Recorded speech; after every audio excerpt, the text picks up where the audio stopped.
Alright, script for my next video is done. Time to start filming. Huh. I wonder who that could be. Wait, who am I talking to right now? Whatever.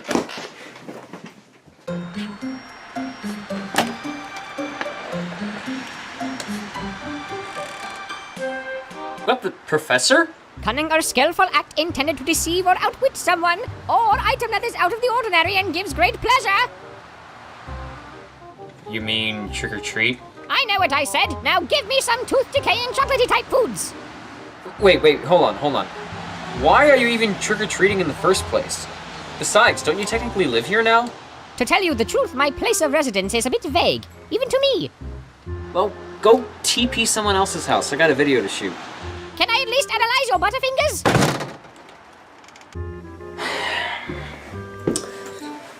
We don't even get trick-or-treaters around here. Another one?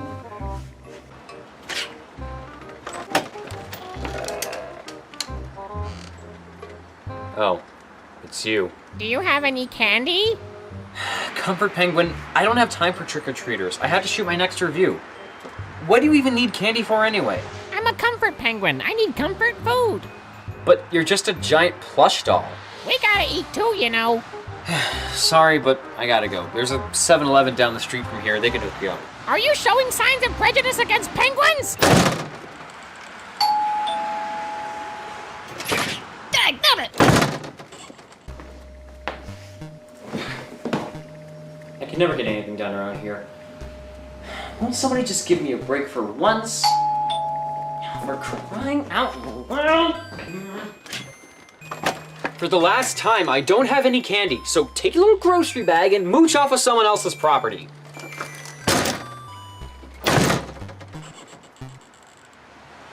I just wanted to play some video games. Okay.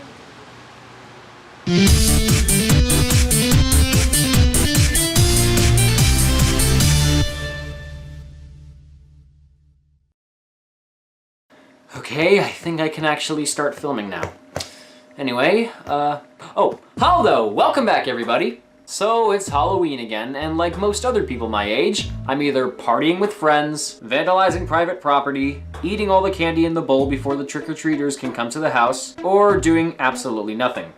In my case, I'm reviewing Luigi's Mansion. Ever since I did that year-long Mario marathon back in 2015, I've gotten tons and tons of comments from people wanting me to look at many other Mario games, specifically the spin-offs like Mario Kart and such.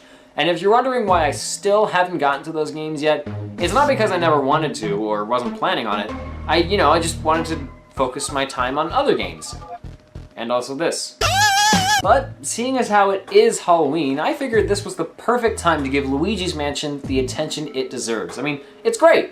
It's a Mario game. It's kinda Halloween-y with the ghosts and the creeps and the big spooky mansion. I wasn't expecting this to be the game to bring me back into the Mario universe, but I already wrote the script, so yeah, okay, let's get right into it.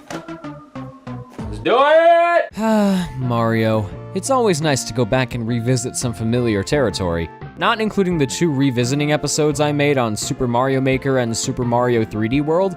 I haven't done a review of a Mario game since Captain Toad Treasure Tracker during Christmas of last year. And seeing as how my Mario videos are among the most viewed on my channel, it looks like you're all very keen to see more. But the game we'll be covering today is one of the few Mario games out there that doesn't have Mario in the lead role.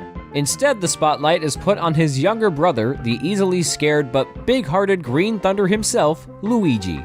Despite what some people might think, Luigi's Mansion actually isn't Luigi's first starring role in a video game. Nope, that was Mario's Missing back in 1992.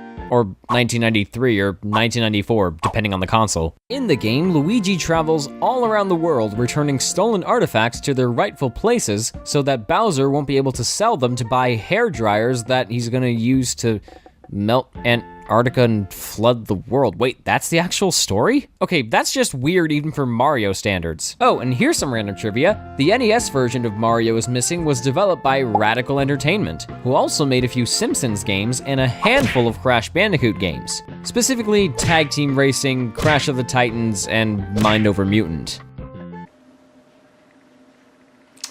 Yeah, their track record isn't that great. Luigi took center stage for this new game because, during development, the focus shifted from exploring a giant dollhouse to a haunted mansion, and having a cowardly protagonist would make more sense. There's a lot of interesting details concerning the development of Luigi's Mansion that I could make a separate video just focused on that. In fact, that's actually not a bad idea, but I'm getting off topic. Luigi's Mansion was released as a launch title for the GameCube on November 18th, 2001. The reception was mostly positive, with critics giving it no more than 7 or 8 out of 10 scores. It's the 5th best-selling game on the console with over 3 million copies worldwide. The mansion itself continues to appear in other games like Mario Kart and Smash Bros., and the game received a sequel for the 3DS just a few years ago titled Luigi's Mansion Dark Moon, from the people that gave us the Mario Strikers games as well as... that. I've been a closet Luigi's Mansion fan for a couple of years now, but all this time I felt like the game has been a little underappreciated. Well, after all this time, I'm finally gonna show it some love. So, let's pop the game in and see how it holds up. Yikes. They're not holding back on the scares. All right, Luigi's Mansion, let's get started. Wait, did I put in the wrong game? No, the disc says it's Luigi's Mansion, so what gives? Well, here's the deal though. Luigi's Mansion comes with a full 2-minute trailer for Pikmin that you can find in the options menu. It's a bit JPEG-ish, not just because of the vidbox, but it's kind of cool that they put something like this on the disc, and you definitely don't get a lot of this now. At least in Nintendo games, Marvel movies do this kind of thing all the time. I've never really played Pikmin before, so watching this trailer almost makes me want to go out of my way to buy it somewhere. Wait, hold up. I just realized I'm less than 5 minutes into the video and I'm not even playing the actual game I'm trying to review. Oh, this is going better than I thought. But let's not waste any more time and just get right into it. For reals this time. Our story begins with Luigi making his way to a mansion that he apparently won in a contest. One that he never even entered. Ooh, spooky. When he goes inside, Luigi comes across Professor E. Gadd, who tells him that his brother Mario had arrived at the mansion earlier, but never came back. Ooh, even spookier. Oh wow, that's hard. Now it's up to Luigi to find him. But the mansion is filled with ghosts of all shapes and sizes, so the professor equips him with some trusty ghost hunting equipment in the form of the Poltergust 3000 and the Game Boy Horror. Totally not a self-promotion of any kind on Nintendo's part. So there's the basic goal right there. Go around the house to suck up as many ghosts as you can using the Poltergust and rescue Mario before it's too late. Yes, Luigi is basically playing the part of a Ghostbuster, but at least he's more of a Ghostbuster than these guys. Seriously, they're just comedians in Ghostbuster outfits. You look for ghosts to catch by going from room to room all throughout the mansion, and you can catch them by stunning them with your flashlight, and while sucking them up, repeatedly tilting the analog stick in the opposite direction of where the ghost is trying to escape. Just to quickly brush up on the controls, they're responsive for a majority of the time. Almost every single button has a purpose aside from the D-pad. The analog stick controls Luigi's movement, and the C-stick lets you change the direction he's facing.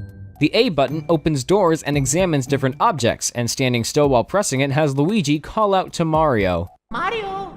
Mario! Mario! Aw, how adorable. Holding the B button turns your flashlight off, and letting go turns it back on, which is very handy when trying to stun ghosts at the right time. The R button lets you suck things up with the Poltergust, not just ghosts, but other things too, like money and keys.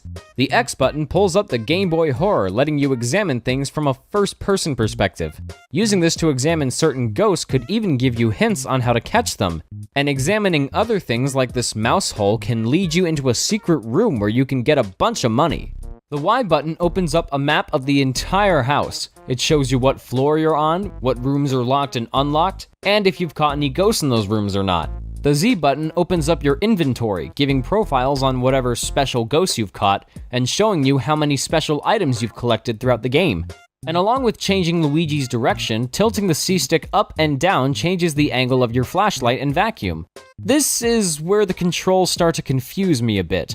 Tilting the C-stick up makes you point down, and tilting it down makes you point up. Realistically, I guess it makes sense, but gameplay-wise, I would prefer if it was the other way around. There are also two different controller options you can choose from, standard and sidestep. Personally, I say stick with standard. Now, when I said the controls were responsive for a majority of the time, that doesn't relate to anything I've talked about already. I'll get into that later. After I go see who's at the door.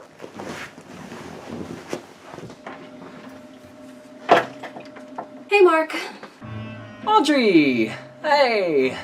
Hey, what are you doing here? Well, first of all, I forgive you for slamming the door in my face and yelling at me. Oh, sorry. Halloween just gets me all worked up, you know? Right. And, second, I didn't have work today, actually, so I thought that maybe I'd stop by and hang out. Oh, you got my text? Yeah, all 7,429 of them. Huh, it's not as frequent as I normally text you. Well, I'm kind of busy with something at the moment, but it won't take long. We can still hang out when I'm done. Oh, okay, no problem. I'll just wait in the living room then. You're the best. I know.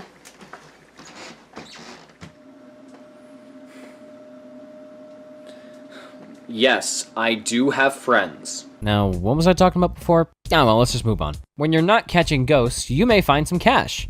Money comes in the form of coins, bills, and even gold bars. You might also come across some valuable gems, including diamonds, rubies, emeralds, and sapphire. Examining objects like chests and cabinets can make these appear, but there are also things like keys to open doors in the house, mini mushrooms that shrink you and prevent you from using your poltergust, or hearts to replenish your health. Hey, Mark. Who are you talking to? I don't know. Those hearts will especially come in handy because some of these ghosts won't let themselves get caught so easily. It should be common knowledge at this point that if you try to fight a ghost, the ghost will fight back. Unless they're one of the blue ghosts that are too fast to catch and give you a lot of money if you manage to catch them. Aside from that, there are ghosts who will punch you, grab you, throw bombs at you, come at you with spears, or throw their own bones at you. Some rooms in the house won't even let you leave until you catch all the ghosts in them. Needless to say, if you're not prepared, you're gonna have a bad time. This brings me to the health system. Luigi sports a health meter similar to that of Super Mario 64. But while the health meter in that game was broken up into 8ths, the one in Luigi's Mansion gives you a maximum of 100 heart points. And every time you take a hit, you lose a bit of health, but you can replenish it by collecting hearts that bounce up out of random places. If you lose all your health, the game is over and you return to your last save point. Well, technically you go back to the foyer every time you die, but the ghosts you captured and the money you collected all remain. If you ever need to save your progress, you can just talk to one of the bajillion toads that are here for the sake of being toads, I guess. Princess Peach sent one to the mansion to go looking for Mario, but he got too scared and gave up. So where did the other toads come from? Anyway, you just walk up to them, let them ramble on for a bit, and then they save your progress. I recommend doing this often because Luigi's Mansion is a surprisingly big game. The mansion is separated into 4 different areas. To get any farther in the game, you have to catch all the ghosts within each room, making a treasure chest appear that gives you a key to the next room, and repeat that same process a couple more times. After you catch all the ghosts in one area, the next area will be open. It doesn't sound too bad, yeah, but there's one more thing I forgot to mention. Among the ghosts you have to catch are the ones who escaped from their paintings that Professor Egad has hung up in a gallery. These, let's call them portrait ghosts, are a little different from the regular ghosts, at least when it comes to catching them. Your flashlight won't expose their heart points right away, so you'll have to perform a certain task in order to expose them, like letting Neville yawn, opening the curtains so Lydia can close them, or guessing Melody's songs right. Once you catch all the portrait ghosts, you take them to the lab to turn them back into portraits using a machine called the Ghost Portrificationizer. Oh wow, that's a fun word. It even works in reverse, so you can take characters from paintings and turn them into physical forms. I'm gonna guess and say this is how toy companies make Nintendo figures. And now...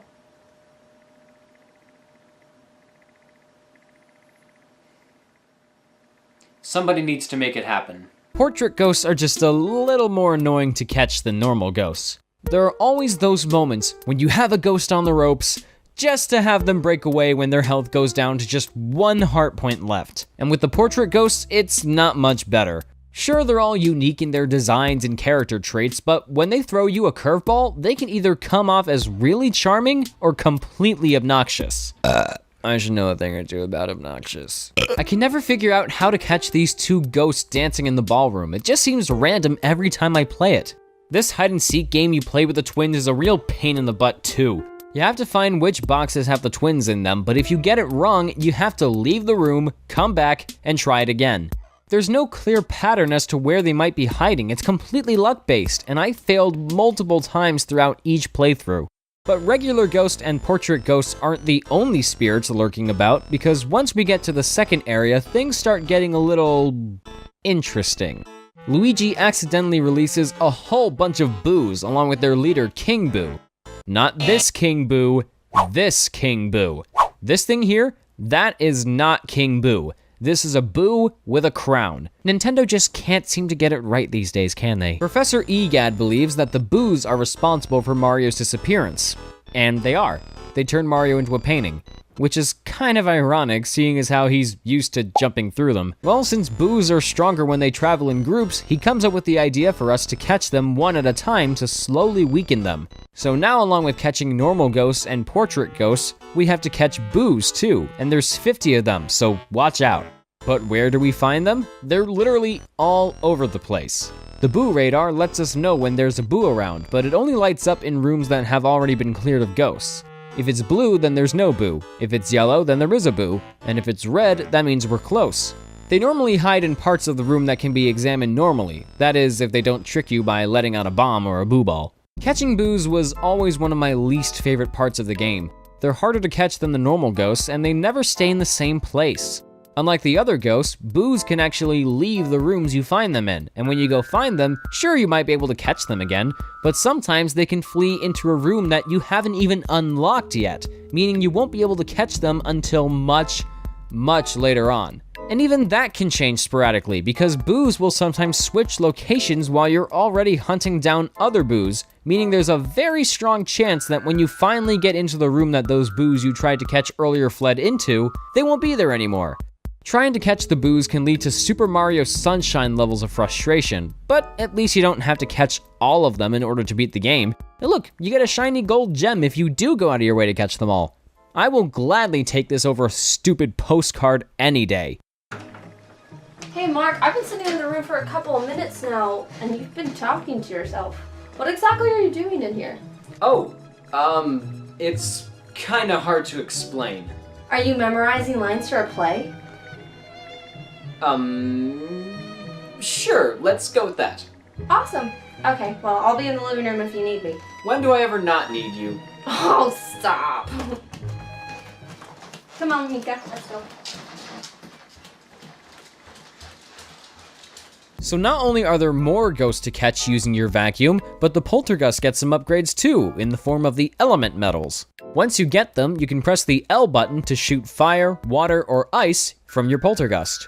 All of these are needed to solve a few specific puzzles, like using water to extinguish a flame and go through a door, or using fire to light candles and revealing some hidden secrets. There are even ghosts that are weak to specific elements, like a water ghost that's weak to ice, or a fire ghost that's weak to water.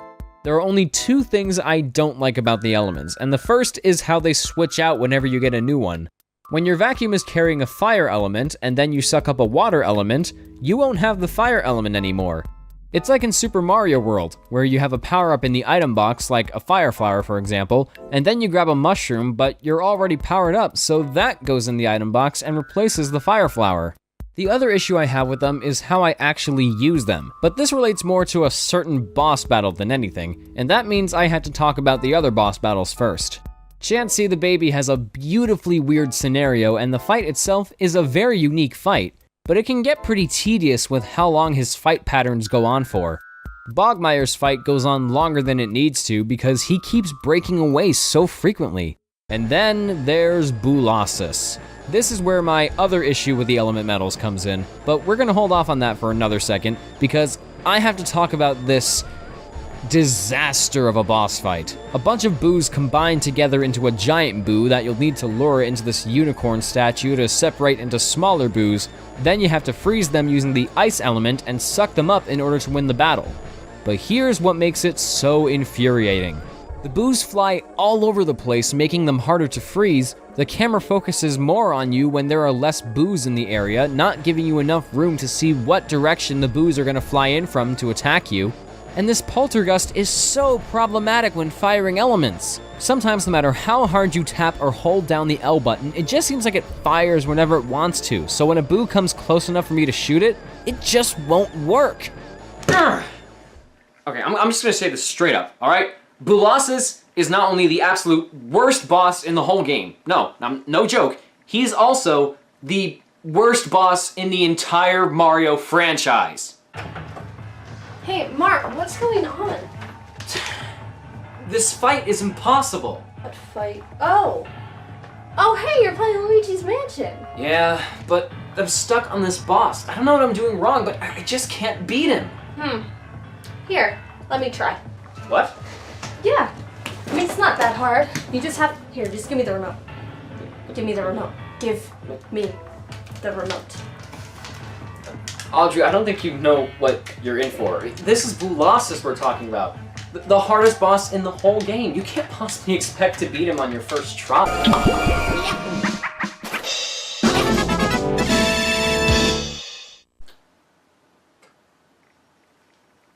Well, that wasn't so hard. You are the most amazing human being on this earth. You always tell me that. Hey, are you filming a video? Oh, yeah.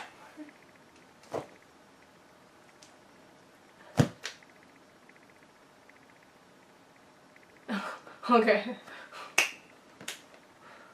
Okay, what? Okay, I have no idea how she was able to do that. Maybe she just got lucky, but it really is difficult. Not even the final battle with King Boo is that hard. King Boo gave me such a rough time when I was younger, but now, for the most part, I think it's pretty simple. He's inside a Bowser costume, and all you have to do is blow its head off and suck him up as much as you can. Maybe it's only hard if you don't know how to dodge the Bowser head's freezing attacks, but I still didn't find it that hard. At least not after Boolossus. So after you suck him up, you grab Mario's painting, take it to the lab, and reverse the polarity of the ghost portrificationizer to turn him back to normal. Then after the credits roll, we see that Professor E. Gadd uses the money you collected on your mission to build a new mansion where the old one used to be. The kind of mansion you get depends on how much money you get, but who cares? Luigi gets his own house. That's a great enough reward no matter what kind of house you get. 15 years after its release, I would definitely consider Luigi's Mansion to be one of the GameCube's better launch titles. But if you asked me to recommend a lesser-known Mario game, I'd advise you to approach this game with caution. One big thing that can make playing it so annoying is when you have to catch multiple ghosts at once. You're incredibly vulnerable when sucking up ghosts, and it's more apparent when you're in a room that has more than one ghost in it, or when ghosts start appearing more frequently after the power goes out at the start of the fourth area for some reason. You could be in the middle of already sucking up one ghost, and then another ghost can sneak up on you and punch you right upside the head, making you lose health and letting the other ghost escape. But despite that, along with it being a bit too long for the kind of game it is, I did have a good time with it overall. I've heard people complain that it's too different from the other Mario games, but by that logic, why aren't we criticizing the Mario Party games for being too different? I mean, just because a game is different doesn't mean it's bad. But you can't deny, Luigi's Mansion packs a great atmosphere. I love the darkness and shadows. They all make the mansion feel more like a ghost can come out at you at any second. And ignoring the often inconsistent frame rate, graphically the game looks great for an early GameCube title, and the worst it can get is looking like an upscaled Nintendo 64 game, which isn't bad either. Luigi's character model reminds me a lot of something made by Aardman, you know, like Wallace and Gromit or Chicken Run. It's mostly just the mouth. Not including some jingles you hear when talking to toads or finding keys, the soundtrack is incredibly minimalistic. The one song you'll hear throughout the whole game is the main theme, which is great and perfectly reflects the look and feel of the game, but it almost never changes. I like how it stops playing when the lights go up in different rooms and you only hear Luigi whistling it, but again, it never changes. The rest of the music, I have to say, is pretty forgettable. I'm going on a bit longer than I thought I would, but short and to the point, Luigi's Mansion isn't as great as I remember it, but it's still a very good game. I'd definitely put this over Mario Sunshine. Well, and it's appropriate for the season too, so if you're looking for a good and nostalgic game to play, you should definitely pick that one up. That was pretty good. Thank you! Aldo, happy Halloween, everybody! Since it's that time of year again, I figured it'd be appropriate to go back to a game that really puts me in the spoopy, scary Halloween spirit. That game, of course, is Luigi's Mansion. Now, without further me talking, welcome to the Revisiting.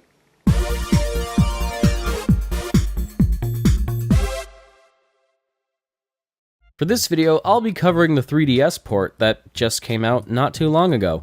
Man, Luigi's been getting a lot of attention lately. With the recent 3DS remake and the announcement of Luigi's Mansion 3 coming to the Switch in 2019, I think it's safe to say this year's been very kind to Luigi. Minus that traumatizing encounter with the Grim Reaper. What you say? I haven't fully completed Luigi's Mansion on the 3DS by the time I got around to scripting this video, but since it's pretty much exactly the same as the original game, which I've already beaten plenty of times, I figured I didn't have to get very far into it to go over all the changes that were made. First and foremost, since we're on the 3DS, we now have two screens to work with. The bottom screen serves as your map, and having it open at all times makes progression a lot easier. The graphics have been given a slight boost with some big differences, including better looking character models, a redesigned gallery, and a more inconsistent frame rate. Yeah, this game kinda chugs a bit, and it's not always pretty to look at, but it doesn't happen all the time. A new co-op mode is available with the second player controlling a gooey version of Luigi called Gooigi. It's very clever. I haven't tried it yet, but I'm sure it'd be fun to mess around with. You still have two control options, standard and sidestep, but now you can choose between using the normal flashlight or the strobe bulb from Luigi's Mansion Dark Moon. I personally use the latter for my playthrough since I enjoyed using it in Dark Moon, and fortunately it works just as well here. The 3DS version is also compatible with Amiibo. The Toad figure makes Toad refill your health when you talk to him. The Mario figure turns poison mushrooms into super mushrooms, thank you. The Boo figure helps you track down Boos a lot easier. And the Luigi figure gives you a gold bone that acts as an extra life when you lose all your HP. I was worried I would need it for the fight with Boolossus, but surprisingly, I somehow managed to beat him on my first try, only losing a quarter of my health. The fight itself is still pretty annoying, but if the 3DS port can make Boolossus even just a little better, that's quite the accomplishment. So, with everything that's new, it sounds like this should be the best version of the game, right? Well, I want to say that, but I can't. The biggest problem I have with Luigi's Mansion on the 3DS is pretty much the same issue I have with Super Mario 64 DS. The controls don't necessarily work the way I want them to. Now, Luigi's Mansion has the advantage over Mario 64 DS in that it was actually made to work with analog control in mind, but compared to the GameCube version, it feels very cramped and kinda slow. Moving Luigi around the mansion feels fine, it's having to use the poltergust that annoys me. You can aim it using the D-pad or the gyroscope features, but it's very unintuitive. The gyroscope only lets you aim it up and down, and it's especially problematic when I'm surrounded by ghosts and can't turn around to face them. Scenarios like this also make me wish Luigi didn't stop to get scared all the time because it leaves him open for attack. Aiming with the D-pad can let you go up and down and all around, but it doesn't seem to be as quick as it was in the GameCube version, and because of this, I've lost more health in some sections here than I did in the original. Using the Circle Pad Pro on older 3DS models or the C-Stick on the new 3DS might help mitigate this problem, but in my case, the C-Stick on my new 3DS XL doesn't exactly make for a good substitute. Pushing that aside, Luigi himself controls fine since you're just using the circle pad, and using the fire, ice, and water elements works a lot better here than the original game, which is part of the reason why the Boolossus fight wasn't as painful this time around. Overall though, it's still a far cry from how the GameCube version felt and performed. That's all mostly due to personal experience and preferences, I'm sure, but for me, it's proven to be more of a hindrance than anything. Luigi's Mansion on the 3DS isn't an entirely bad port, but it's one of those cases where parts of it weren't given enough focus during development. If the controls were tweaked a little more to be faster and more responsive, specifically when it comes to catching ghosts, I'd definitely be seeing this in a different light. As it is, however, the game's fine for what it is, and I'm still glad to have it be part of my 3DS collection. Luigi's Mansion on the 3DS is worth buying for all the added content alone, but when it comes to the controls, you'll either love them or hate them. Personally, I'm on the fence about them, but everything else is done faithfully, and despite some slightly frustrating moments, I enjoyed playing through this again, even if I haven't finished it at this point.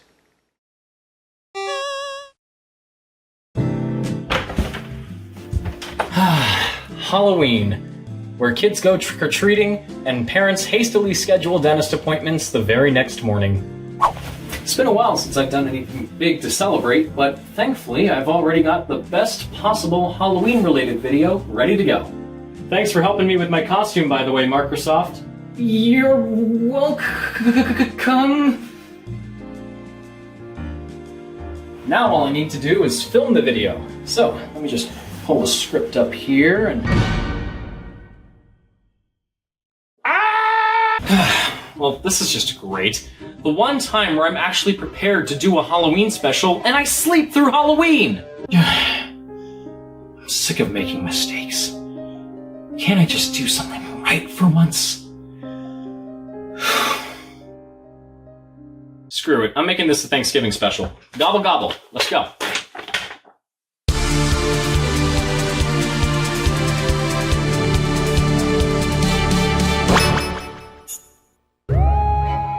You ever notice how some video games are best meant to be played at certain times of the year? Well, I don't know about you, but Spooky Month just wouldn't be complete without some Luigi's Mansion action. Yeah, nothing screams Halloween like traveling around a haunted mansion, catching ghosts, solving puzzles, and rarely ever being released in or around the same time as Halloween. The Mario franchise is known for its ensemble cast of quirky and lovable characters, and Luigi has always been one of my personal favorites, which is partly why I have such a big soft spot for the Luigi's Mansion series. I even did a review of the original game for my very first Halloween special 4 years ago, and to this day, I still consider it to be a classic. Not the video, I think it's pretty terrible. Then we have the sequel, Luigi's Mansion Dark Moon, a game I probably would have reviewed by now if I had a 3DS capture device to record my own footage with. I haven't played this one a whole lot, but from what I can tell, it's not considered to be widely popular among fans. I'm not completely sure why that is. I just know that apparently I'm not supposed to like it.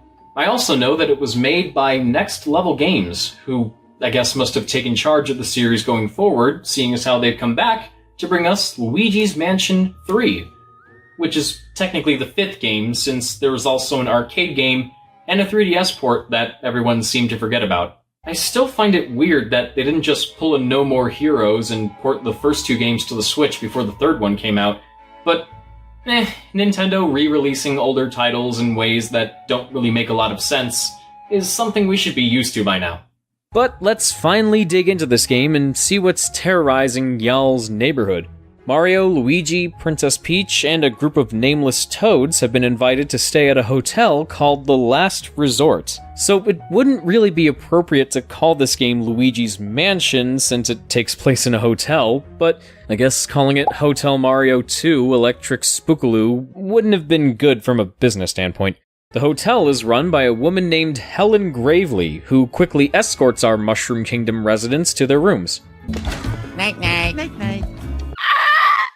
Someone call a doctor, cause my heart just melted. Later that night, Luigi is awoken by the sound of Peach screaming. After going out to investigate, he soon discovers that she, the Toads, and even Mario have been trapped in paintings by none other than King frickin' Boo.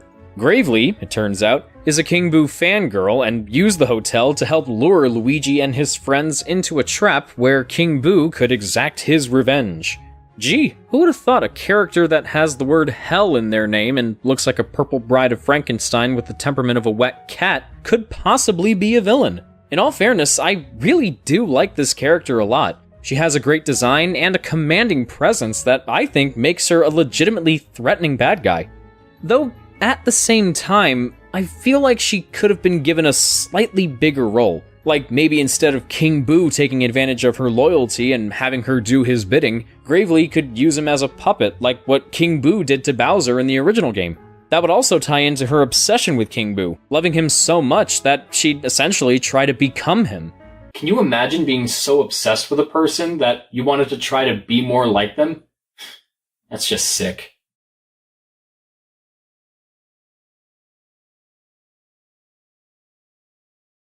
But anyway, after managing to escape from King Boo for the time being, Luigi reunites with his ghostly canine pal Polterpup, who points him into the direction of a brand spankin' new Poltergust G00.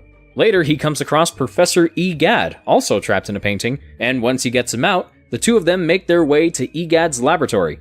It's here where the professor reveals that he was also lured to the hotel by Helen Gravely, but then had his collection of ghosts stolen, which included King Boo. Now all the ghosts are roaming around the hotel, and it's up to Luigi to go from floor to floor to suck them all up and save his friends from their wood-framed prisons. Mario games don't always go down hard with storytelling Christopher Nolan style, and this game is no different. But the story's there to serve a purpose, it gets the job done, and the way it's presented? God damn is it charming! The character animation is among the best any Mario game has ever had. I swear, it's close to Warner Brothers levels at least. The model quality is top-notch. The amount of expressions they get out of these models is jaw-dropping. Even the small things, like how Luigi's animations change depending on how calm or freaked out he gets, how he looks like he's doing a jig when he's sidestepping,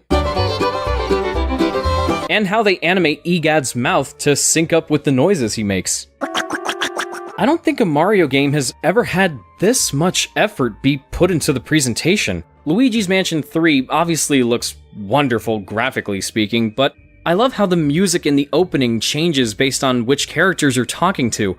I love how the title screen looks all shiny and pristine at the start, but then becomes dark and gloomy once the ghosts take over. I love how Next Level Games cheekily sneaks in references and callbacks to some of their other games like Punch-Out and Mario Strikers. By the way, Next Level, please make another Mario Strikers. I love the little interactions Luigi has with his friends on the overworld.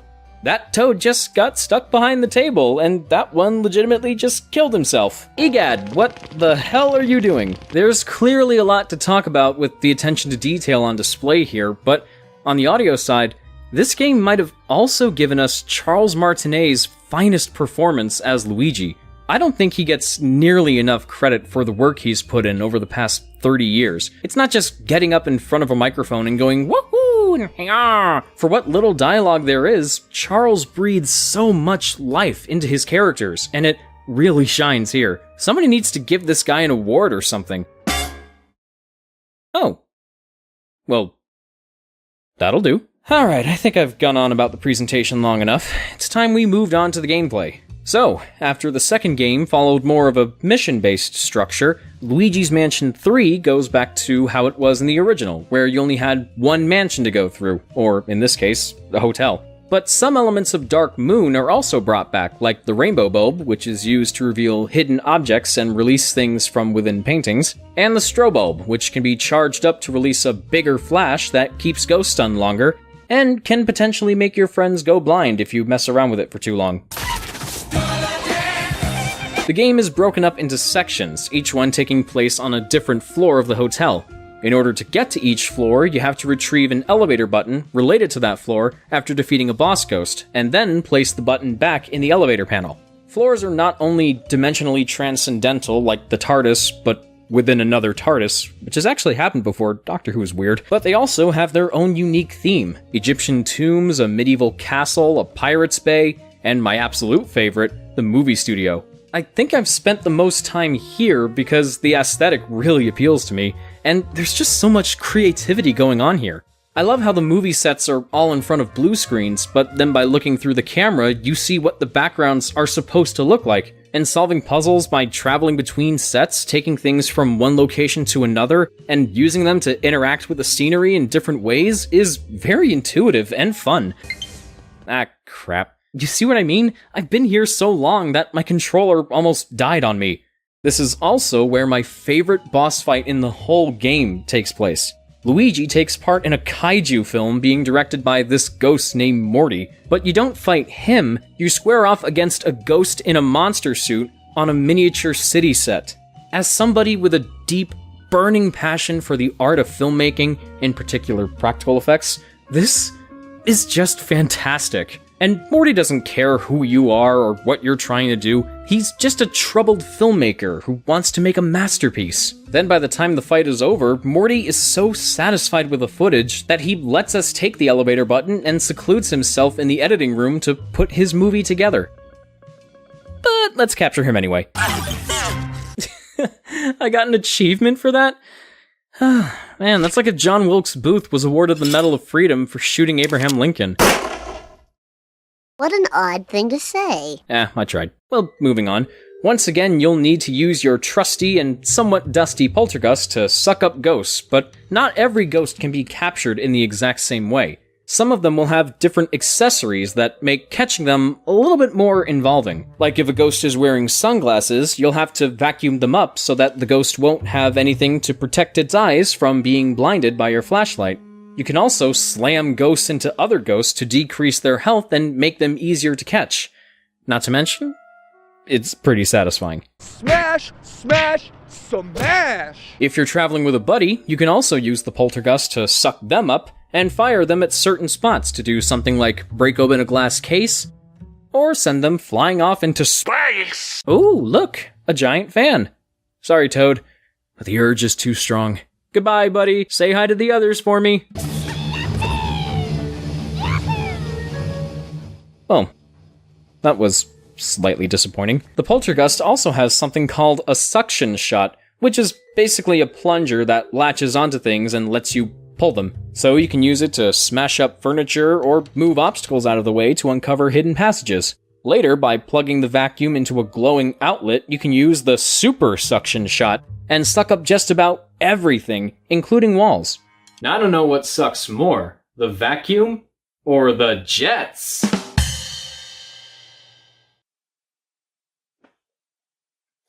You know, if I was a talking bear voiced by Frank Oz, this would be hilarious. The poltergust can be used for other non-ghost-busting related purposes, like riding on a floating duck, finding secret gems, or collecting money, except when gold bars decide to yeet themselves out of existence. But your moveset isn't completely vacuum-based. Luigi himself comes equipped with plenty of other tools. Pressing the ZL and ZR buttons together causes him to perform a new burst move, which involves jumping up into the air and somehow producing puffs of smoke from beneath you.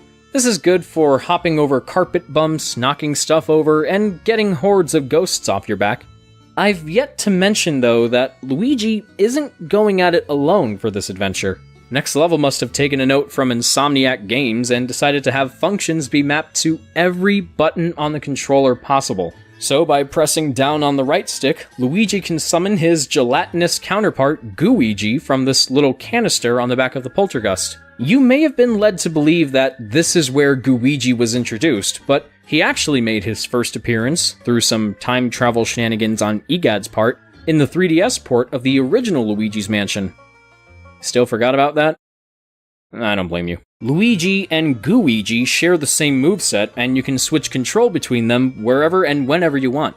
The advantage of playing as Gooigi is that he's capable of slipping through bars and grates and going through tubes, so you can use him to reach areas that the real Luigi wouldn't be able to get to on his own.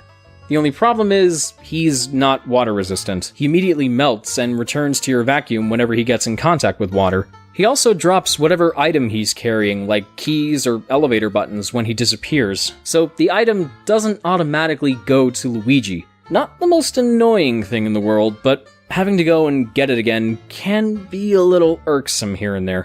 What never gets old is having to solve puzzles with these two. There will be times where Luigi and Gooigi have to work together to reach further parts of the section and uncover some hidden secrets. You could even use Gooigi as a decoy to lure ghosts to him and give you a better chance at catching them. From what I've played of Luigi's Mansion Dark Moon, I recall it being extremely heavy on the puzzle solving. While I wasn't against the approach, the amount of puzzles there were to solve and the means of finding the solutions could be kind of exhausting at points. Luigi's Mansion 3 does away with this issue by striking a better balance between puzzle solving and exploration, and by incorporating new gameplay concepts and taking full advantage of them. Luigi is a prime example of that, and I love him. You think he'd get scared by a ghost as easily as the real Luigi? Of course not. He's like a dog. He doesn't understand human problems or human emotions. And in keeping with the series' tradition of taking Nintendo hardware and using it as an in-game mechanic, like we saw with the Game Boy Horror and the Dual Screen, Luigi's Mansion 3 introduces the Virtual Boo. It's a state-of-the-art virtual reality device fitted with a fancy red screen. Really cutting-edge stuff, and red is all the rage, you know. Just wait until I finish the marketing materials on this. It'll fly off the shelves. Someone's been drinking too much. The Virtual Boo allows you to look at the map, check all the floors you've unlocked, and call Professor EGAD at any time. It also shows your current objectives, so if and or when you should ever get lost, the game will remind you of what you need to do. These clunky red goggles even act as a means of sending you back to EGAD's lab from wherever you are in the hotel, and here you can listen to the game's soundtrack or use the money you've collected to purchase things from the shopping network, like gold bones that revive you after you lose all your health, and cartridges that can locate gems and boos on your map. Yep, the boos are back in town, and as usual, catching them serves as one of the game's biggest sources of difficulty. I don't know if it's just me though, but I actually found catching the boos to be pretty easy this time, at least when compared to the first game.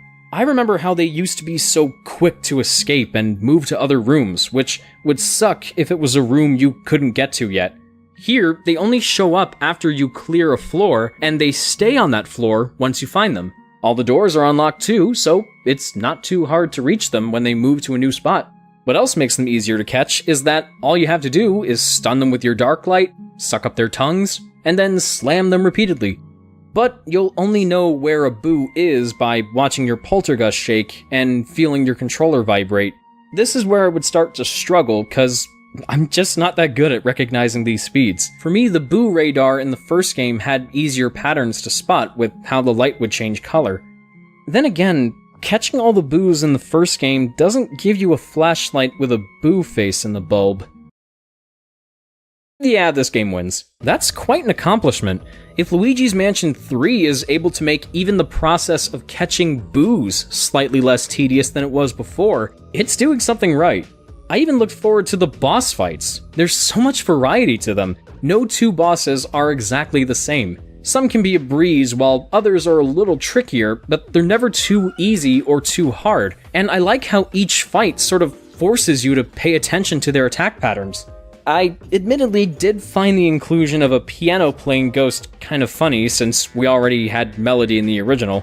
Oh, now I want to see a boss fight where they're having a dueling piano match like Daffy Duck and Donald Duck and Roger Rabbit. That'd be so cool. But aside from the kaiju fight I mentioned before, I really got a kick out of the DJ ghost. This whole sequence feels like a tribute to 90s hip-hop. We got breakdancing ghosts doing the hammer time and...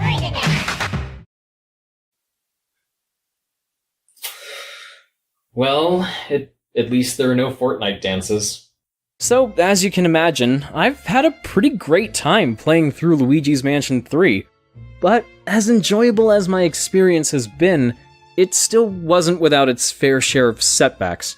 I'd consider the game's pacing, for example, to be damn near perfect if parts of it didn't feel so padded out. There aren't a whole lot, but things do happen over the course of the campaign that I feel only exist just to make the game longer and don't really serve that much else of a purpose. Cough cough, Polterkitty. At two separate points in the game, this thing pops in and makes off with the elevator button for the next floor after you just got it like a minute ago. Man, I forgot how much I really didn't like these parts, because every time you catch her, she's always at a point where you could easily bring her health down to 0, but it always stops at 1 before she manages to escape. She also doesn't stay on the same floor, so you have to move to a different floor and keep chasing after her until she finally gives in and spits out the elevator button on your third attempt at catching her. You know, the first time this happens, somewhere near the middle point, it's still not fun, but I can forgive the game for wanting to shake things up a bit. But when you're closer to the end, and then this stupid thing comes back for one last goose chase, that's when I start to feel bad for the people that had to put her down for her to even become a ghost in the first place. Well, I made it to the final floor, so at least I don't have to go chasing after her again. I've got other ghosts to worry about now. After Helen Gravely meets her sucky-uppy demise, Luigi frees Mario from his painting, and the two of them have a sweet little reunion. Mario then takes him to the roof of the hotel where Princess Peach is being kept. Unfortunately for them, King Boo returns to trap them all inside of a giant painting, but thankfully, Polterpup pushes Luigi out of the way before he can be trapped as well. This leads to probably the hardest and most intense boss fight in the whole game, made even more intense when you get to the third phase, where you only have 4 minutes to defeat King Boo before it's too late. All that's missing is a clock tower, a lightning storm, and a faulty DeLorean. We already know time travel exists in this universe thanks to EGAD, so it would only make sense. I'm just saying. But of course, the day is saved, the hotel begins to crumble, and Luigi uses the dark light to set everyone free. With King Boo gone, the other ghosts he had under his control are turned back to normal, and the credits show them helping our heroes rebuild the hotel. Oh, I got a rank B hotel? No, I'll take it. Then a post-credits scene shows the Mushroom Kingdomers saying goodbye to their new friends, loading onto the boogie bus, and riding off into the sunset. Huh. This is interesting. I think Luigi's Mansion 3 just turned out to be one of the best Mario games ever made. I mean, it's not perfect. It's got some things wrong with it. Look at that bat. It's literally a shadow of its former self. But I'm just amazed at how polished and tightly crafted this game is. And when comparing it to the other Luigi's Mansion games, honestly, this might even be my favorite. It sort of feels like a combination of the first two games, both in terms of gameplay and atmosphere. The tone makes for a perfect blend of the comedic nature of Dark Moon and the dark, creepy eeriness of the original. Not too goofy, but not too scary. Progression is more in line with the first game, and with the inclusion of mechanics and ideas that worked in the sequel, and a whole bunch of new stuff, on top of the masterful graphics and audio work, playing a Luigi's Mansion game has never looked, felt, or sounded this good. The multiplayer is especially fun. My friend Spirit was kind enough to join me for some Scare Scraper goodness. She has a YouTube channel as well, so go check her out. And let's just say plenty of laughs were to be had. Often at the other's expense. That said, here's the greatest hits from our time playing together. Hey! Let's go. Hey, what's up, buddy? Ah! Oh, help! Hi! I can, from my end, you just look like you're just sitting there miserably. Like, oh, this is my life now. Yeah, pretty much. I'm right here. Help! I'm trapped in a rug. How do you keep getting stuck indoors? I don't know! I thought we had a plan. What plan? A plan that specifically involved you not getting stuck indoors. If we can get through this one floor without you getting stuck in a door, that would be great. Now I'm stuck in the door. Oh, come on! You're kidding me! No! Oh, no. Okay. No! I'm sorry. No! No, you are not whacking my friend with a pool ball. Pool club! God damn it! I'm so glad I recorded this. I don't know what else there is to say, guys. Luigi's Mansion 3 is just such an awesome game. It never moves too far away from what Mario's all about, but just goes far enough to avoid feeling like another typical Mario game. It's charming, it's inventive, it's full of memorable moments. I'm terrible at wrapping these up, so I'm just gonna tell you to play the game if you haven't already. Mark, are you here? I thought we were supposed to work on the next video today.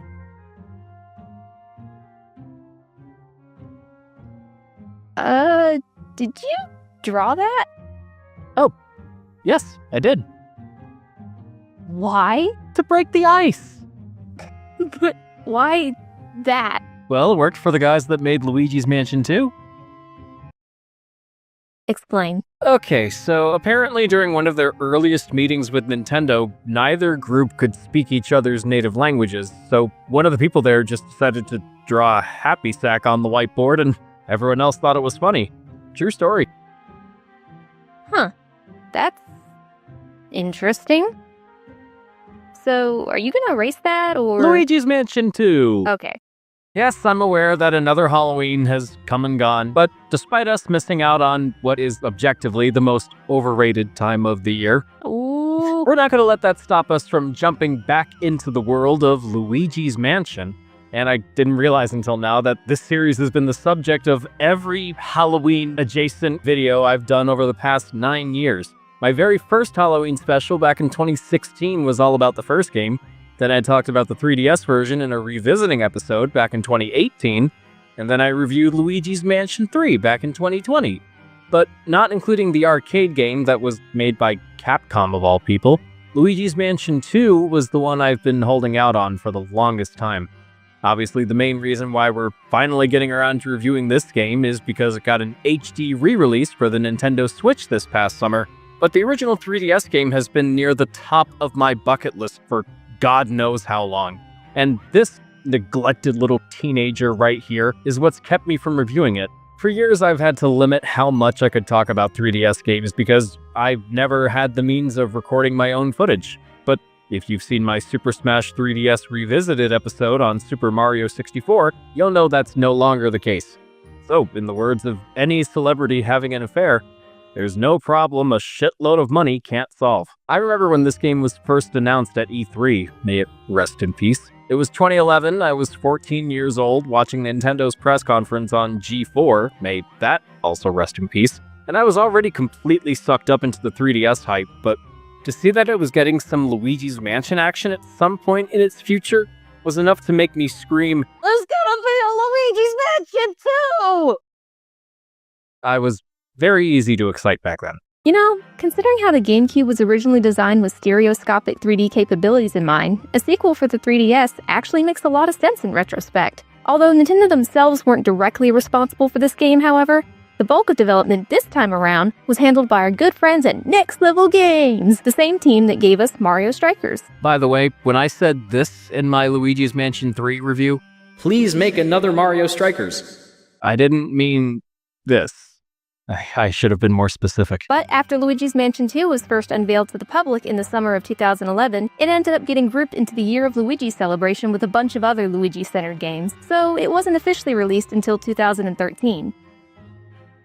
In March. Random? Oh, and I'm not sure why, but it was only called Luigi's Mansion 2 in some parts of the world, while in other countries, like here in the US, it was called Luigi's Mansion Dark Moon.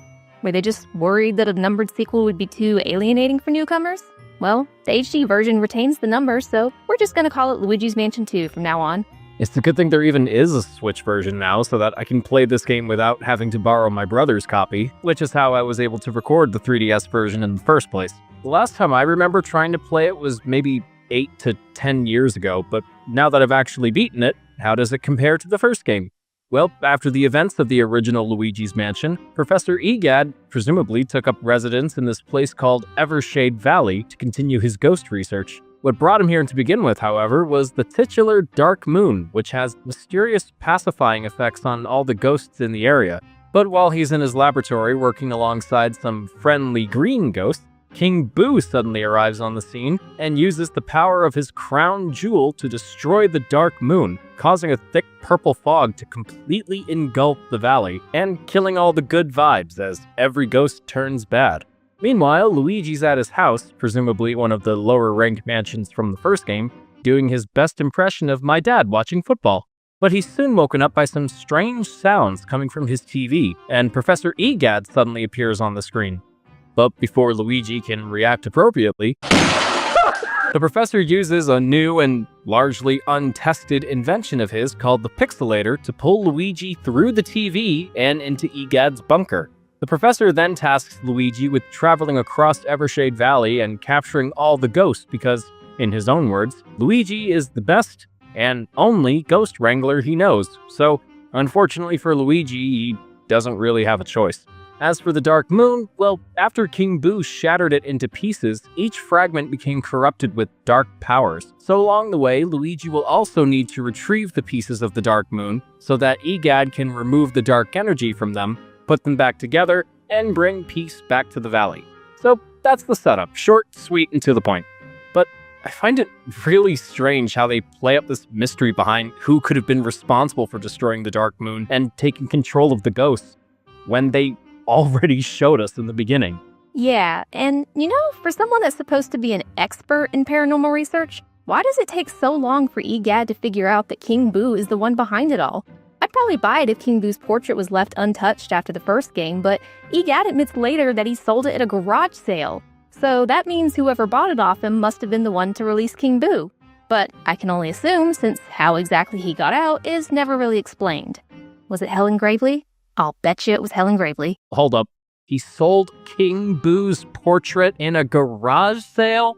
I'm sorry, can we just talk about that for a second? I know Professor EGAD has always been as bright as humanity's future, but he is clearly off his meds in this game.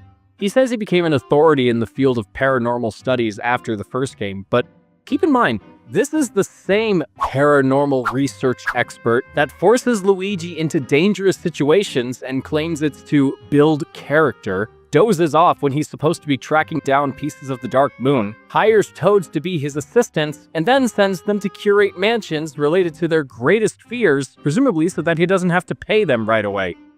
And he only realizes now that working for him is terrible. But I do agree with him about one thing. Toads are kind of stupid. That's not exactly how he worded it, but that's pretty much what he says. Moving on to the gameplay, Luigi's Mansion 2 once again revolves around capturing ghosts like its predecessor, but it doesn't exactly follow the same structure. The first game has Luigi wandering around the inside of just one mansion, while the sequel has multiple mansions for you to explore. Gloomy Manor, Haunted Towers, Old Clockworks, Secret Mine, and Treacherous Mansion. And I just realized the first letters in their names spell out the word ghost. Next level must be some really big Patrick Swayze fans. Each mansion has their own overarching goals for you to accomplish, and they are all broken up into missions that get you one step closer towards achieving that goal. There are 5 main missions, except for Secret Mine, which only has 3, and then the 6th mission has you going up against a boss to retrieve a piece of the Dark Moon. Then you bring it back to the bunker for EGAD to wash away all the negative energy emanating from it, and then the fog engulfing the next mansion disappears, allowing you to move forward. You also get a 1 to 3 star ranking at the end of every mission, and I'm guessing you went ahead and 3-starred each one, right Mark?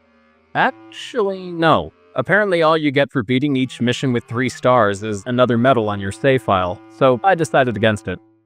Plus, with how picky this game can be when giving you rankings, I'm sure trying to master it would have destroyed what little is left of my sanity. I know there are people that weren't and still aren't really fond of the game's switch to a mission-based structure, and at first I thought I wouldn't be either, because I really enjoyed the process of unlocking further parts of the mansion in the original, but it didn't really bother me at all. I think it has to do with this game being made for a handheld, since something with this kind of linearity lends itself to occasional short bursts of action on the go. And yet, somehow, for being a handheld sequel to a console game, Luigi's Mansion 2 managed to take twice as long to beat as the original. For some, that might be exhausting, because on paper, this game is much more formulaic and repetitive than the first one. Throughout my entire 12-hour journey, I was going through every mansion in the exact same manner, not M-A-N-O-R. And aside from Secret Mine having 3 main missions instead of 5, like Marcy mentioned earlier, Luigi's Mansion 2 does little to from that structure. The original game had a plethora of mini-boss encounters on top of the normal boss fights, but on the occasion that mini-bosses pop up in this game to break up the monotony, they're mostly just onslaughts of the same ghosts you already go around catching normally, or slightly stronger variations. The only exception I can recall is with the 3 sisters in the graveyard and Haunted Towers. Even the bosses all go down in the same way, despite the fights themselves being pretty interesting. But we'll go a little deeper into them later. And normally something like that would bother me too, but I think what helped keep it from getting boring were the new means of exploration and ghost busting. For one thing, Luigi's new Poltergust 5000 proves to be more of a super-sucking vacuum trap than the previous model. Weakening Ghosts also fills up this new power gauge, and when it gets to a certain point, you can press the A button to drain more health from the ghosts and capture them a lot quicker. This game also adds a dodging mechanic, so by pressing the B button while vacuuming, you can jump and avoid taking hits from other ghosts nearby. Unless it decides to propel you right into them. Oh, for fuck. Luigi still has a health meter like he did in the first game, but every now and then you might find these gold dog bones in random parts of the area. And if you lose all your health and get a game over while carrying a gold bone, Polterpup comes in, snags it, and basically revives you. Oh yeah, Luigi gets a ghost puppy now. And he apparently leaves invisible droppings. Charming. Though he is the focus of our least favorite missions in the game, where he pops in and takes things we need to progress, and then you have to chase him down and ultimately capture him to get them back. These just grind the game to a screeching halt and are almost never fun. Bad doggy. Capturing ghosts is about the same as it was in the first game, but instead of stunning the ghost with your flashlight before capturing them, now you have to flash ghosts with the strobe bulb before sucking them up. I kinda like this a little more. It's less finicky than the original, and it also leaves the ghosts stunned longer, so you have more time to capture them before they come to their senses. You can also use this on bats, frogs, mice, and other little critters to turn them into money and hearts. Or flash these green panels to open doors and activate machines like this one that makes water pour down on a small plant to have it grow into a beanstalk.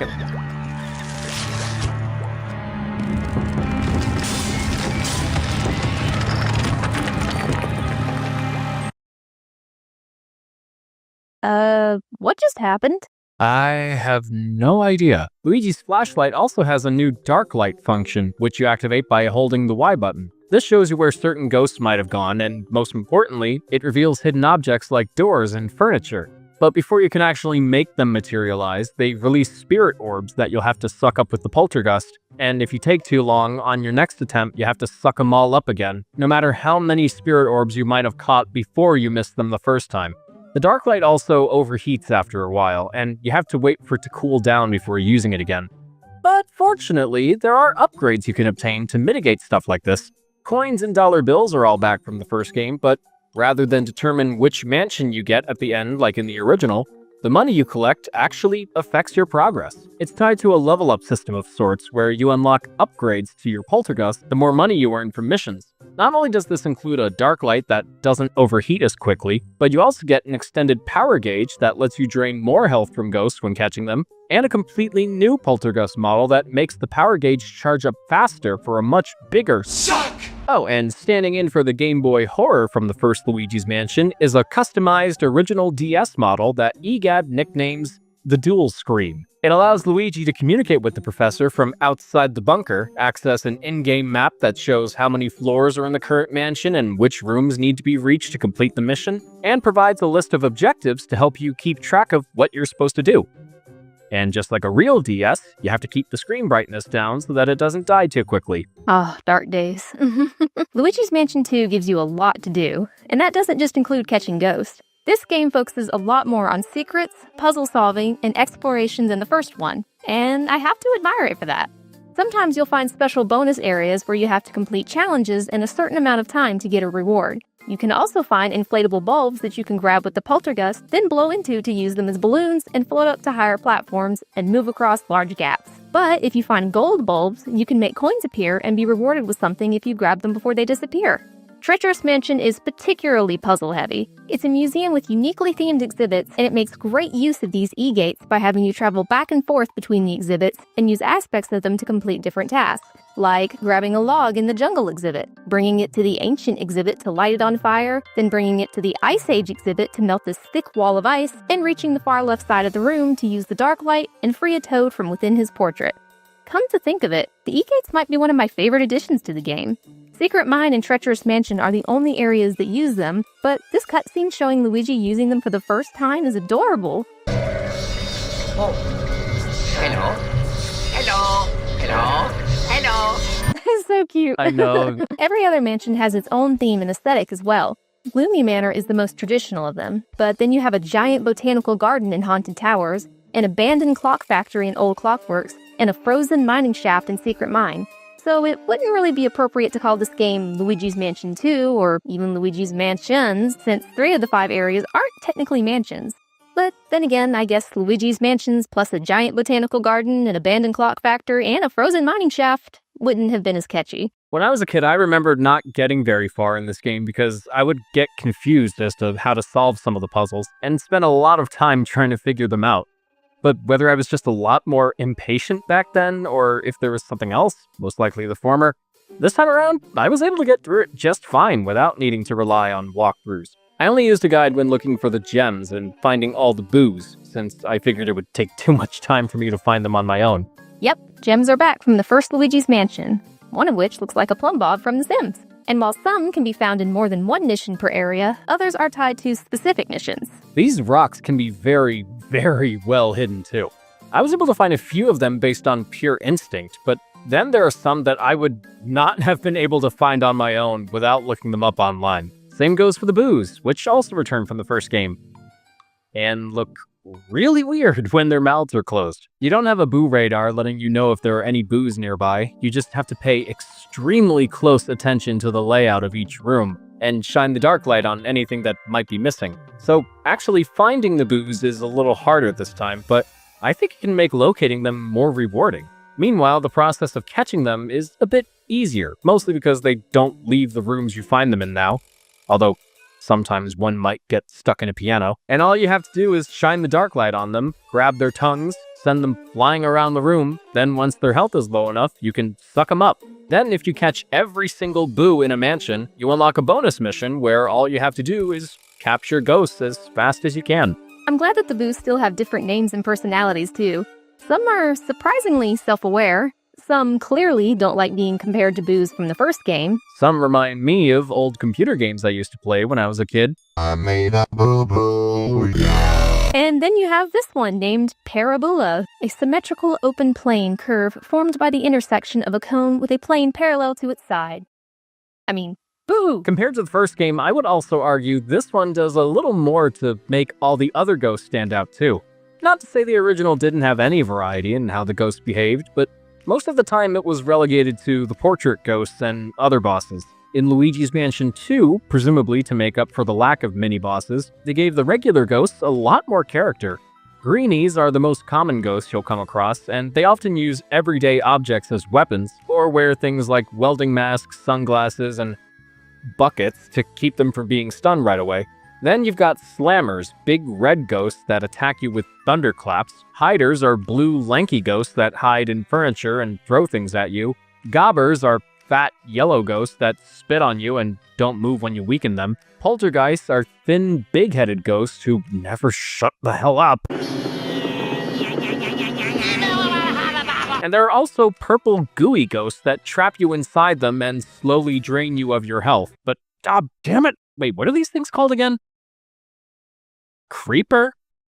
Aw, man. And like in the first game, you can find special ghosts that move around faster than normal ghosts, but capturing them rewards you with a lot of money. These ghosts, however, are gold, which makes more sense, and they're also a little bit slower and don't flee as quickly as the ones in the original, so they're a little easier to catch now. But sneakers are the worst. That goes for the shoes, too. And you know what? Shoes in general just suck. If I could, I would never wear them again. But what do these ghosts do? They sneak up on you, obviously, but every time they appear, Luigi stops whatever he's doing just to react to them. I especially hate it when I get a sneaker's health down to single digits, and just as I'm about to capture them, another sneaker appears and throws me off my groove. And because Luigi gets stuck in the scared animation when they show up, it's left me open to so many attacks from other ghosts around me that I couldn't avoid because Luigi's timbers get too shivered. These are the worst kinds of distractions. Why can't they be more playful in how they surprise us? Like how Marc catches me off guard when I record my voice. Distraction! What? I'm not doing the world a favor! So aside from King Boo, the boss fights all consist of 3 phases involving a possessor ghost taking on different forms, and then Luigi has to do something to make the ghost pop out and weaken it before finally capturing it. They all might go down in essentially the same way, like we said before, but conceptually they're still very much in line with the series' famously unconventional approach to boss battles. But holy shit, the Secret Mine boss is just straight up terrible. It took me nearly an hour just to beat it the first time. You have to fire lumps of coal at this giant ice monster's face to break away the crystals blocking it, then fire one down its throat to get the possessor ghost to come out. There were so many times where the bomb just touched the tip of its teeth, and others where I swear it should have gone down all the way, but for some reason it didn't count. And you can't fire the turret too many times or else it'll overheat, forcing you to start the entire fight all over again, no matter which of the 3 phases you were on. But the turret's temperature cools down in between each shooting section, so why can't it cool down during the shooting sections? Surrounded by ice! Not even the actual fight with King Boo is anywhere near as annoying. He'll try zapping you with lightning or chasing you down these hallways that are just as eager to kill you, but ultimately it's a matter of making spike balls drop on his head like a heavy lord, then sucking him up. With King Boo captured, Luigi is then sent back to Treacherous Mansion along with Mario's portrait, and Professor Egad advises him to use the Dark Light to release him. I got it. Ho ho! Yes! Well, bye. Nah, of course Luigi lets him out, and once again the brothers are reunited. Luigi, you saved Mario. Aww. Next level games, you're gonna need to start paying my medical bills because you can't keep making my heart melt this much. Then with help from the Toads, the Dark Moon pieces are brought back together, it returns to the sky, all the ghosts in Evershade Valley are turned back to normal, and with the press of a button, Professor Egad releases them from the vault. Wait, he also has a setting for releasing all the Boos? Why would he need that? What is wrong with this guy? Well, anyway, everyone gets together to take a picture, and that brings us to the end of Luigi's Mansion 2. Wait, what about the multiplayer? What multiplayer? The Scare Scraper mode. Oh, yeah, that thing.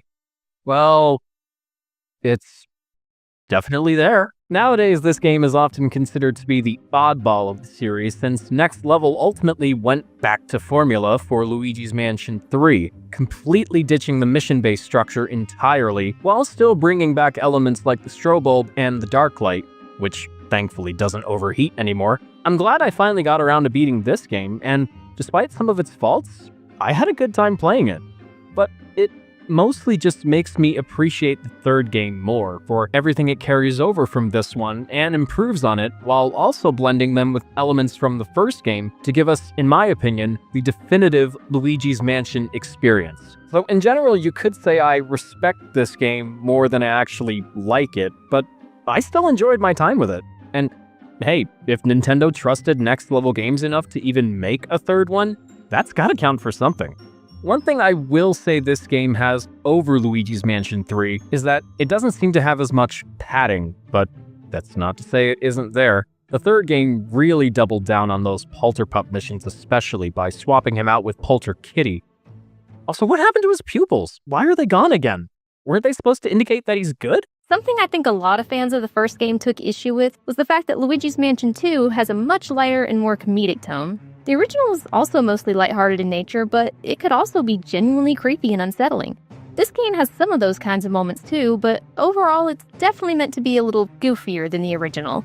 Less Haunted Mansion and more Muppets Haunted Mansion. We mostly prefer the creepier vibes of the first game like a lot of people do, but I still don't mind this game taking a lighter approach, because when it wants to make you laugh, it does its job well enough. And that's good, because we need Marcy's laughter to ensure our survival. And you know, for a 3DS game, it packs a pretty good sense of presentation. The music is appropriately atmospheric, and like the first game, you mostly hear the same theme throughout your whole journey. It's obviously not as iconic as the original game's theme, but it's still a good piece, and I like how each mansion has their own variation of it, so you're not just hearing the exact same song for hours on end.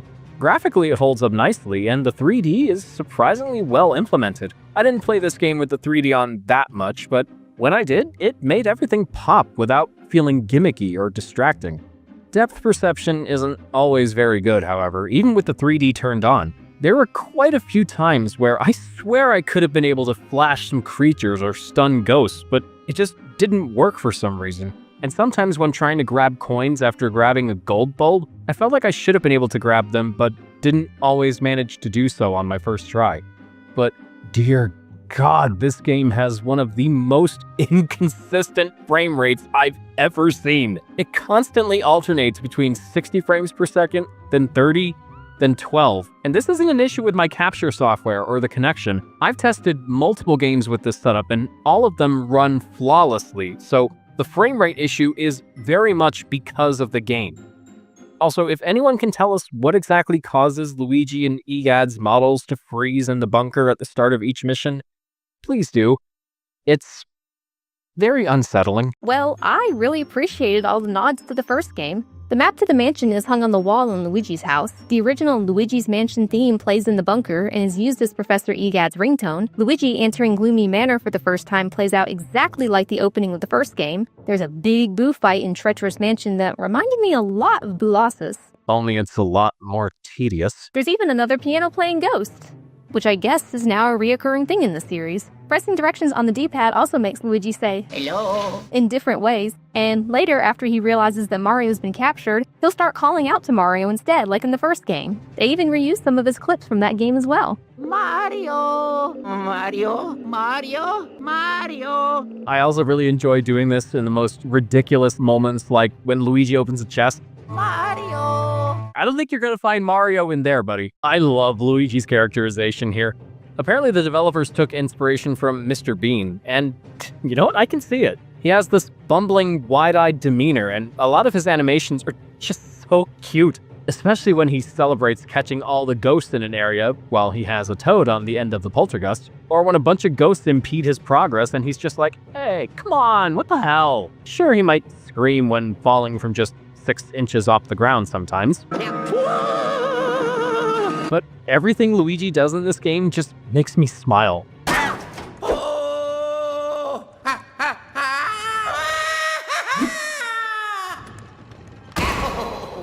But of course, there's still the matter of the recently released Switch version, Luigi's Mansion 2 HD, which came out back in June of this year. This port was handled by a company called Tantalus Media, which mostly seems to specialize in porting old Nintendo games to newer consoles, seeing as how they also handled the HD versions of Twilight Princess and Skyward Sword. They also made Cars Mater National for the Game Boy Advance. Why is that important? It isn't. Now, at first I thought talking about this version would add a lot more time to this video, but unlike Mario vs. Donkey Kong on the Switch, this isn't really a full-blown remake. It's more or less a direct port of the 3DS version. So you know what? Thank God, because this video is already long enough as it is. Graphically, it definitely looks better, but also isn't that much of a step up from the original, especially when it comes to the lighting. The frame rate, however, is much more consistent, running strictly at 30 FPS at all times. Why has Nintendo been so shy about higher frame rates recently? But since this is more of a port than a remake, that also means a lot of the same technical quirks I experienced in the 3DS original are still here. Music still restarts in the same spots for no particular reason. This flytrap still briefly disappears before this cutscene plays. The three sisters still don't have any animations in the ghost container. Luigi and Egad's models still freeze during moments in the bunker. Seriously, somebody in the comments, please explain this to us. This is really starting to freak me out. And I swear, there are times where the models would freeze in places that they didn't in the original. I also discovered this version has some oddities of its own. This one isn't necessarily technical, but I found it weird how, when sending ghosts down to the vault, there are moments that could be skipped in the original, but not in the HD version. A few did give me a good laugh, however.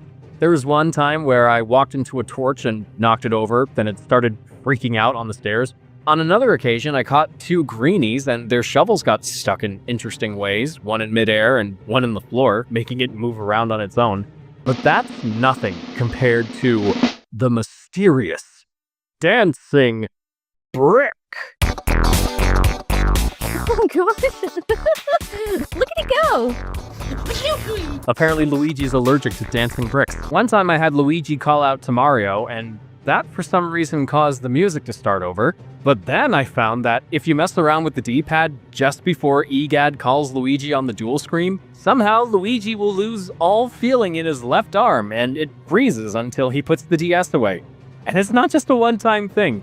You can do this every time Egad gives you a call. So if you ever wanted to know what wiping your hands with just one hand looks like, Luigi's Mansion 2 HD is the game for you. Oh, and you'd think with Switch controls having more precise gyro sensors than the 3DS that the motion controls would be better in this version, but personally I found them to be a little too sensitive at times. I fell off these narrow beams while walking across them way more than I did in the original, and when trying to get the last gem in Secret Mine, it was like the controls were almost fighting against themselves. As you can see, to get the gem, you have to fire snowballs at these hiders and hit them before the timer runs out. I did it with no problem in the original, but while recording the Switch version, I failed to get it the first time, and then I missed it again when going back to this part after beating the game. I did eventually manage to get the gem on my third attempt, but that was on my downtime when I wasn't recording footage. My best gaming moments always happen when I'm on the toilet. Ironically, the Secret Mine boss was a lot easier, but I'm not sure if that was purely because of the precision of the Switch controls, or because I actually knew what I was getting into this time. Wait a second, I spent nearly an hour trying to beat this boss in the 3DS version and got a 3-star rank, but I beat it in less than 5 minutes on my first try in the Switch version, and I only got a 2-star rank? You see what I mean? This game is so picky. Well, despite that, the controls in general are much more comfortable and less awkward than the 3DS version. In that game, you could make Luigi look up with the X button and look down with the B button, which also acted as a run button. And playing on an original 3DS with the Circle Pad Pro or a new 3DS with the C-Stick won't remap the aiming controls to that extra nipple. In the Switch version, you can use the right stick to look around and aim like in Luigi's Mansion 3. And the vacuum functions are now mapped to the ZL and ZR buttons, while the L and R buttons now act as alternatives to the dark light and strobe bulb respectively. The map also appears in the upper right corner, and you can pull it down by pressing the minus button. It is a little inconvenient sometimes, and needing to pull it up constantly to check which locations are marked instead of it just showing up when an exclamation mark appears kinda sucks, but any map is better than no map, I guess. Well, at least both games still let you do this. From what I gather, Luigi's Mansion 2 HD was met with a mostly lukewarm response. The less enthusiastic reactions seemed to come from people who already played the original 3DS game and expected the Switch port to bring a little more to the table.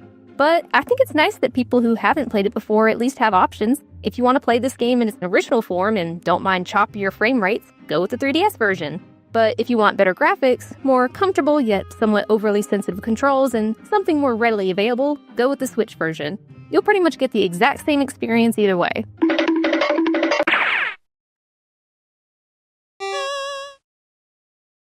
Hi, my name is Mark, and I really like this game, and the Paper Mario, and the 1,000-Year Door, and everything Japanese. This is Japanese right here. I read Japanese, because I love everything Japanese. And I read... Roger, what are you doing? Just taking over your channel. That's very honest. Thank you. I try. Here you are. Could I sit there? Yeah, sure. Getting kicked off.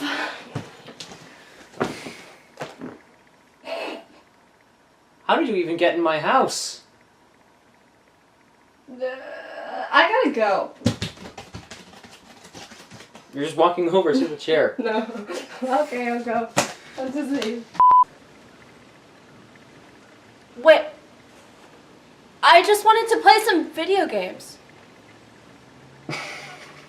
I just wanted to play some video games. Okay. I shouldn't have laughed on that part. It's okay. I'll keep... I just wanted to play some video games. Okay. Okay. Alright. Is that for the laughing and everything? Is that okay? Yeah. Or yeah. Hey, Mark. Oh, I looked right at the camera. Right. You're not Mark. I'm Okay. I'm over here. Okay. I don't know what to say for that one. Oh, what happened? I don't know. I just Oh, got that's lost. okay. I'll do a walk-in. I'll be like, hey, Mark. Hey. That was a very Kate McKinnon thing to do. Huh? That was very Kate McKinnon right there. Yeah. I'm like, hey. Hi. Hmm. Okay. You're the best. I know. Wait, can I like totally do that? Alright, yeah. That was great. Okay, can we do that last part again? I'll make it more like... Okay. Yeah, go ahead. From... You're the best. Yeah. Thanks. I know. No, wait, I want to do it You're again. looking at the camera that time. Here, I'll just stand here again. Do you want me to like keep looking at you or looking at the camera? Just keep looking at me. Cool. I'll do from my line. I'll be like, okay. Yeah, okay, no problem. I'll just go wait in the living room then. You're the best. I know. That was great. I know. Hey, Mark? Who are you talking to? Mark? What if I just got like angry? I'm just kidding. Do another who you talking to, but sort of drag it out a little bit more, be more concerned. When do I ever not need you? Oh, stop. I just noticed the whole time. The dog's head was. Really? The dog was in the background the whole time, just looking around like, oh, what's going on? Hello? When do I ever not need you? Oh, stop.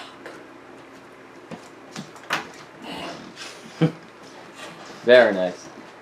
Let's Do you need to see my face for that, or should I just be like, oh, stop? I think it'd be funny if we did see your face, just see the expression. Okay, sounds good. When do I ever not need you? Oh, stop.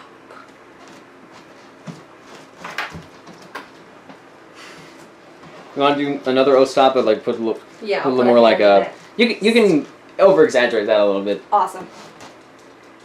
Am I like cool? Is this good? Yeah, that's good. Oh, stop. That was a good one. That one? Okay. Oh, stop. Very nice. Oh, stop.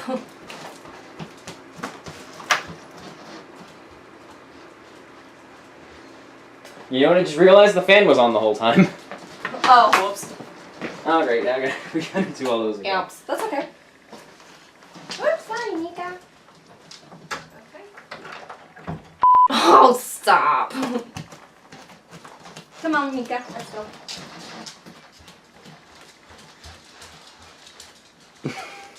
What? Yeah, don't worry. Just give me it. It's not that hard. Oh, I just looked at the camera. Hold on. Restart. I was expecting you to take this. Yeah. I'm not just gonna give it to you. Don't worry. No, I'm gonna get it and everything. I was like, why am I staring at the camera? Okay. Yeah, no, it's not that hard. Here, give me the remote. Give me the remote. Oh, so I was cracking up there. What? I was cracking up. Here. I'm angry. It's supposed to be serious. Yeah. It's not that hard. You just have... Here, just give me the remote. What Give me the remote. Just give me... Oh my god. Audrey, I don't think you know what you're in for. This is Boolossus we're talking about. The hardest boss in the whole game. You can't possibly expect him... No, that's not right. We'll keep going. Hey, are you filming a video? Oh, well, yeah.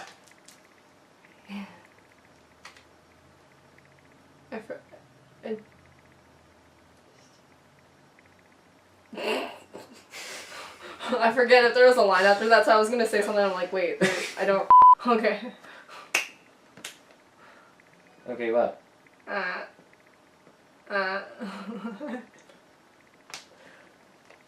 Hey. Yeah. That's it. Yeah. Alright. Okay, cool. I definitely put this over Mario Sunshine. You have something to say there. Did I? Yep. No, I didn't. Yeah, you did. I thought it was just thank you. Oh no, I didn't see that line. And for this, you can be like genuinely excited because I know you. Yeah.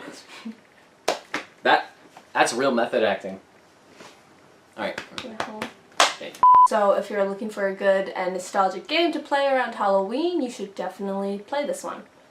Again, if you didn't already. What? No, wait. No, I said that. You were doing good there. I was good, and then I made up, and then I... So, can we do it one more time, please? Alright, yeah.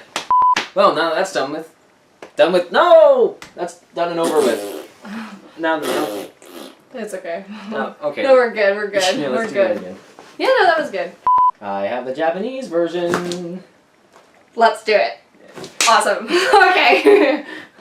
Oh, there was gonna be a doorbell there. Oh, there was a doorbell there. Can we also do that one again? Because I think I definitely pulled a double chin. I'm sure it'll look good.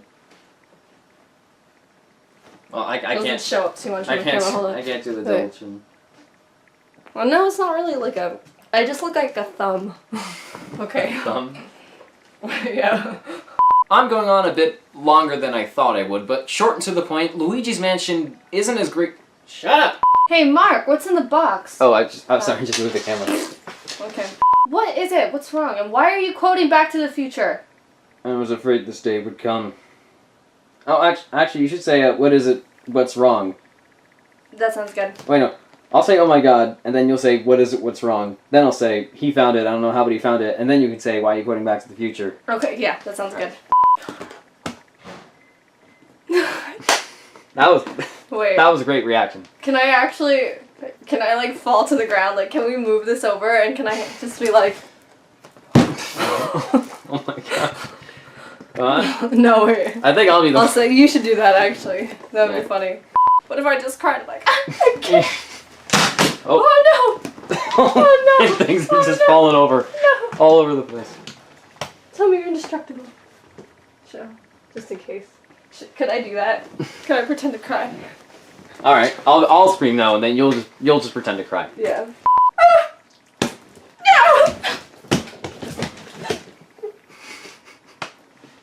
I'll do it a little bit longer this time. Alright. No! No! Keeps making this stupid fart noise on the ground. Hold on, let me try to do without that stupid fart noise. How long do you think you can keep the sobbing for? I don't know, not very long without laughing. And crying usually sounds like laughing anyways. I don't know if it really matters. Oh, okay. So just... You can just sob for as long as you want. God! God!